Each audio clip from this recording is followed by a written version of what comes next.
আপনার এত বড় সাহস, আপনি ওনাকে থাপ্পড় মারলেন? আরে ও তো একটা বেয়াদব। যখন পুরা ইনভেস্টটা হয়ে যাইব তখনই খেলা শুরু। মেঘলার আমার বিয়েটা এখন আর কেউ ঠেকাতে পারবে না। প্রিয় বৃষ্টি, জানি না কিভাবে আমি আমার ভালোবাসার কথা তোমাকে জানাবো। সারা রাত বাইরে থেকে আসতেই তো পারতে। আর তুমি না অকারণে আমাদেরকে ভুল বুঝছো। তোমাকে কি বন্ধু বানিয়ে আমি ভুল করেছি? আমার এই নিঃস্বার্থ ভালোবাসা তোমার ভালো থাকায় কখনো বাধা হয়ে দাঁড়াবে না। আপনার পূর্বে যে অপারেশনটি হয়েছিল, আপনার সেই অপারেশন হওয়ার সাথে সাথে আপনি সন্তান জন্ম দেওয়ার ক্ষমতা হারিয়েছেন।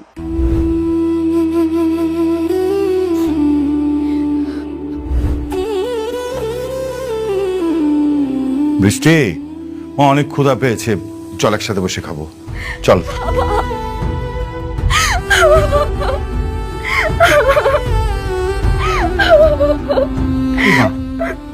মারে, তুই কান্না করছিস কেন? ডাক্তারের সাথে কথা হয়েছে? হ্যাঁ বাবা, কিন্তু ডাক্তার বলেছে আমি আর সত্যি কোনোদিন মা হতে পারবো না। আরে কি বলছিস? ডাক্তার মিথ্যে কথা বলেছে। দেখ, আমি তোকে প্রয়োজনে নিজে বিদেশ নিয়ে যাব, ওখানে তোকে ডাক্তার দেখাবো। আমি অনেককে কি জবাব দেব বাবা বলো? অনেক আমার কাছে একটা শুধু সন্তানই চেয়েছে, এটা যদি আমি না দিতে পারি ও তো অনেক কষ্ট পাবে বলো। আমি ওর কষ্ট সহ্য করতে পারবো না। মা, মারে, আমি তো তোকে বললাম আমি দেখবো। আর জানিস বাপ, আল্লাহ অনেক মহান, আল্লাহ নিশ্চয়ই তোকে এত কঠিন শাস্তি দেবে না। নামাজ পড়, মন থেকে আল্লাহর কাছে দোয়া চাপ, আল্লাহ আমাদের সব বিপদ থেকে রক্ষা করবে।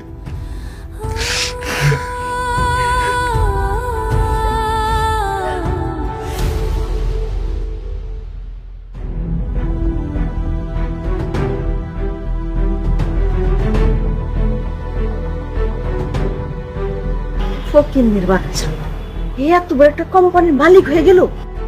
কি দরকার ছিল এত দাম দেওয়ার লেগে সোনার নেকলেস কেনার? 10 লাখ টাকা দিয়া নেকলেস কেনার কোনো দরকার ছিল?